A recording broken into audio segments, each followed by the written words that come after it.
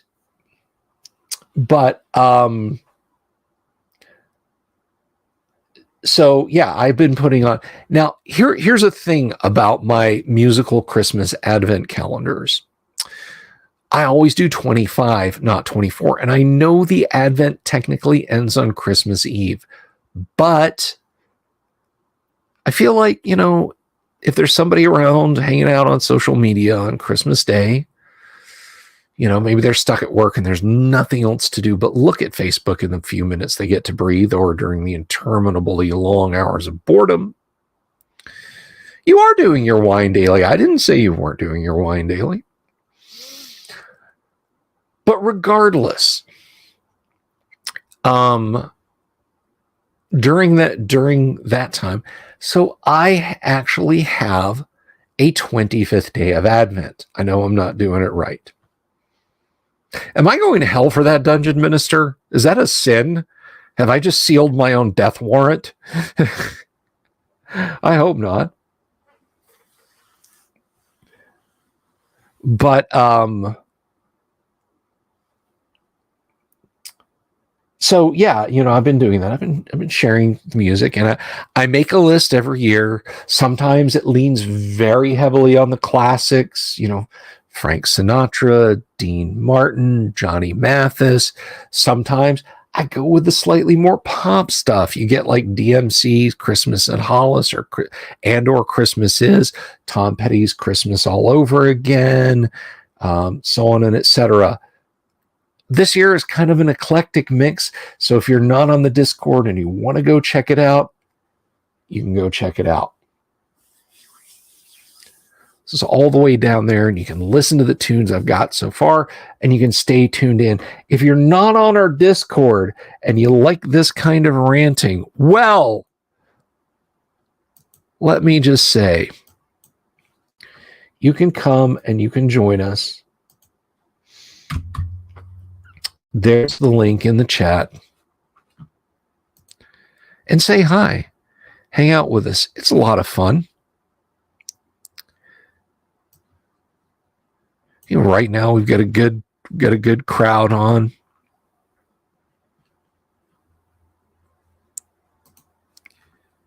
And you know, sometimes we get good questions and about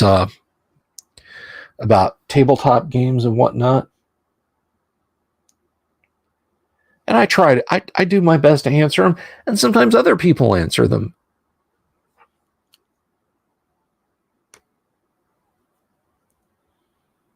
Thank you, Kennick. Jimmy, Ushanka Show is amazing. I love Ushanka Show. I love listening to that guy.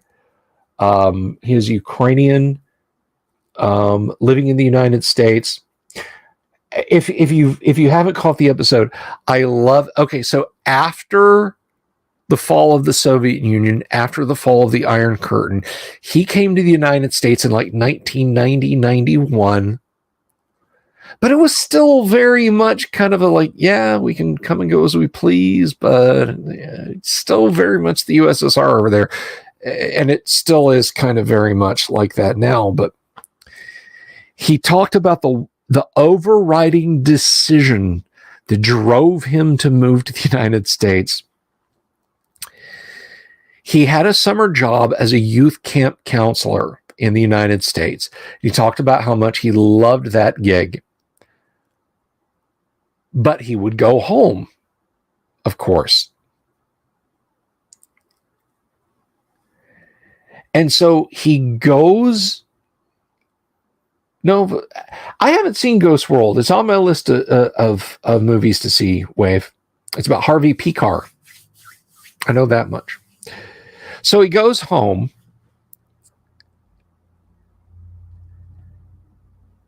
And it's like it's like a 20 or 22 hour trip by plane. You know, Chicago to New York to London to somewhere in Eastern Europe to Moscow to Kyiv. And then he's got a huge drive in front of him from Kyiv. And he's exhausted. And so his mom says, oh, you know, I'm going to cook you this. And he's like, Mom, if I'm being honest, I've been on a plane for almost an entire day. What I'd like to do when I get home is just take a hot shower and lie down. And she says, oh, well, the hot water has been out for about 3 months. We're hoping it'll get fixed soon. But we can boil some water, and you can sit in the tub and mix it with some cold and sit there and scrub up. And he said that was the point at which he decided to move to the United States. That's what did it. Oh, Wave, that's horrible. Oh my God. I'm so sorry. The peanut butter party at Sylvie. It's not Sylvie Khan. It's not Bill Khan. It's the guac.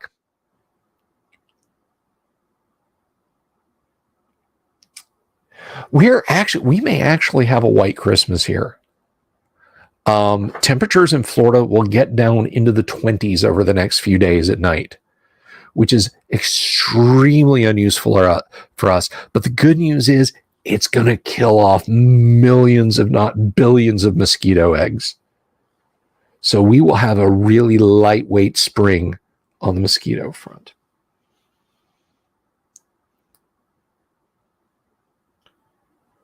The name of the British film starring Ricky Gervais, where his character invents lying. The Invention of Lying. That's literally what it's called, The Invention of Lying.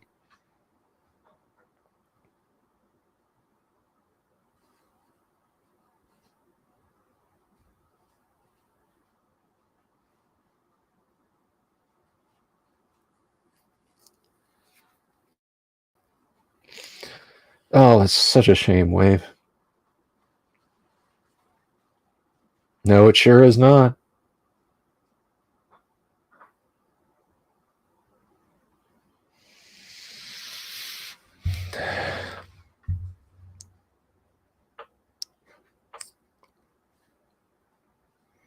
Nope, it sure isn't. It's the Guac, Great Underground Online Gaming Convention. I have 2 empties by my foot. Sorry for the clinking sound. Clink!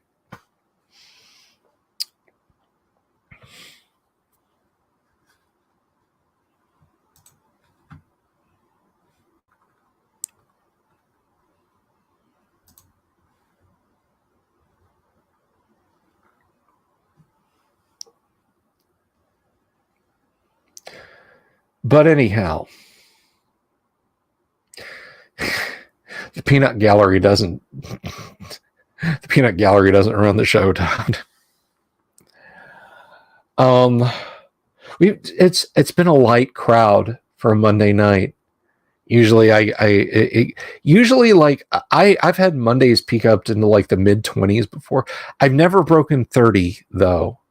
I think the most I've ever had is 25 on a stream. I've never crested 30.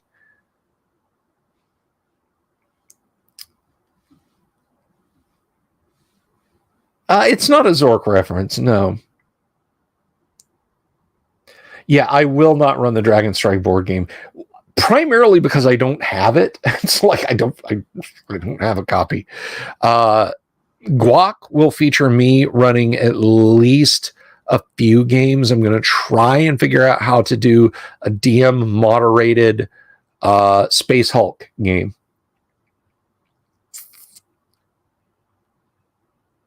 Okay, you guys talking about me being inebriated? Read what Safi just wrote. Don't make me go in small sewn sense into ya.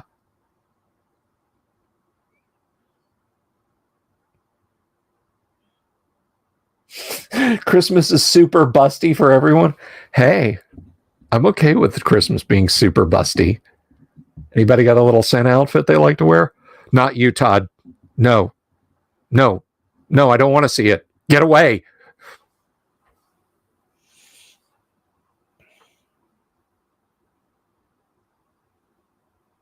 I'm not going to forget things.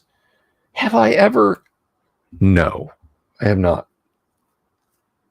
So we are going to get some proper closing credits come 2023, in like 10 days. And I think I will put the thank yous in the closing credits, so there are closing credits. The closing credit music will be by will be by my buddy Bob Antone, and it will be a little tune called Owl Bear. I'll make enough of it so that the closing credits are worth watching at least once. Oh God, no, just I set myself up for that. Oh, no. Anyway, so that's going to happen. So I'll put the thank yous in the closing credits, and that they will go on every video, whether it's pre-recorded. Speaking of which, that's the thing that's going to happen in 2023. I am going to start doing a series of pre-recorded videos. So if you're new to the show and you don't know about this little announcement, this enhancement, if you will. By the way, did you guys like my dad joke that I posted up today? Did you think that was as funny as I did? I hope so.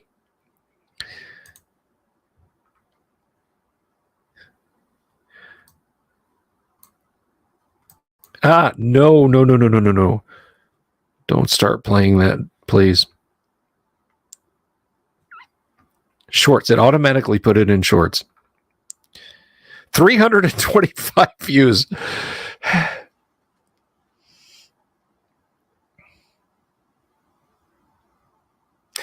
I will kick and ban you. I will server ban you. I will IP ban you. I will cut Arkansas off from access to my Discord if you do that, Todd. I swear. But anyway,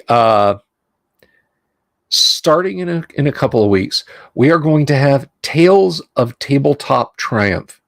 Now, if you go on the interwebs, if you go out onto YouTube, you can find a great many videos by a great many people where they talk about role-playing game horror stories. And, sometimes it's like, oh, and, that guy rage quit because I wouldn't let him play a Kinku Paladin. All the way up to materials, to situations that I'm like, this has nothing to do with role-playing games. Why did you not call the police? Like one more step is this person doing you physical harm, permanent physical harm. But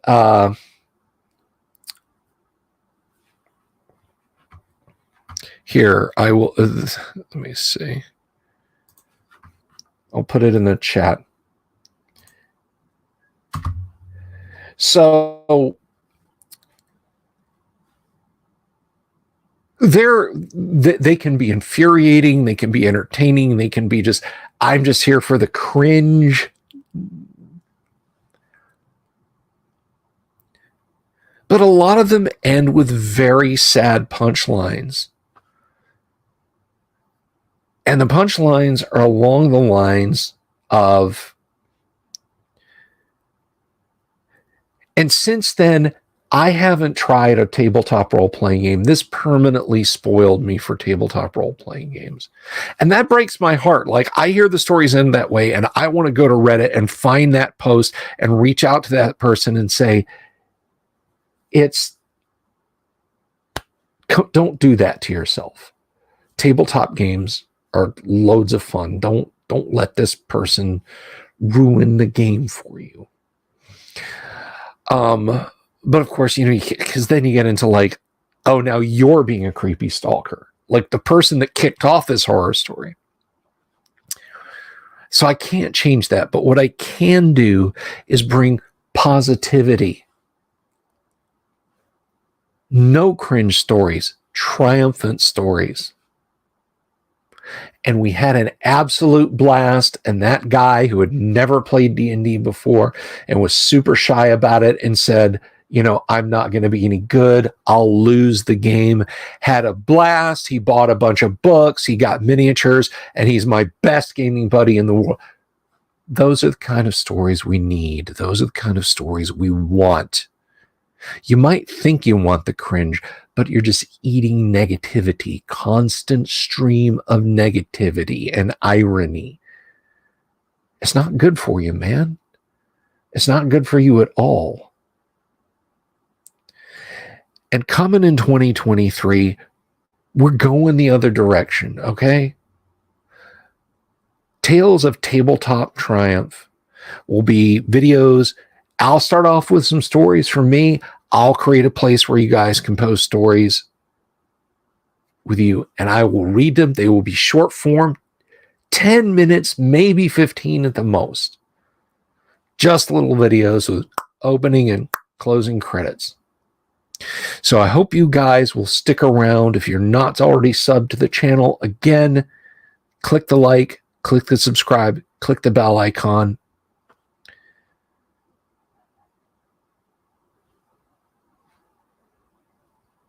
And then and appreciate those things.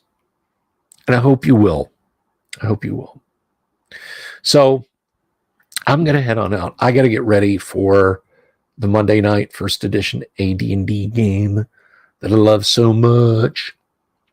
And Kennick's in it. She plays a magic user. But before I go, let me just say that there are people who contribute to our Patreon, our Subscribe Star. Sometimes they'll just like, here you go, man. Let me just drop a little in the slot there. PayPal. And occasionally, similarly different system, you buy me coffee. So let me say special thanks to those people real quick before I dash on out of here and wolf down some dinner. Let me say thank you to Joshua Garlock, Lord Corion, Ricky Maru, Mobius, Kevin Reynolds, Doomsword Deathmaster, Mark Simpson, Damien247, James F. Keck, William Smith, The Dungeon Minister, Manny Wall, Mark Corey, Kevin Wood, Todd Sharp, Carnivore Farmer, Rob, Jeremy Rule, Bo Ganora, Mikey Mank, the Sky Hernstrom, Pete Sullivan, the DM's Council, Baron Von Headbanger, and Robert Phillips. Thank you all so very, very much for doing what you do. So you guys have an absolutely fantastic rest of your Monday night. Tomorrow night, classic Delver's Dungeon. Back when I called this something else. And I was on Facebook. Wednesday night, maybe more hangout and chill. We'll just have to see. But until then, guys, be good to each other. I love you all. I mean it. Take care.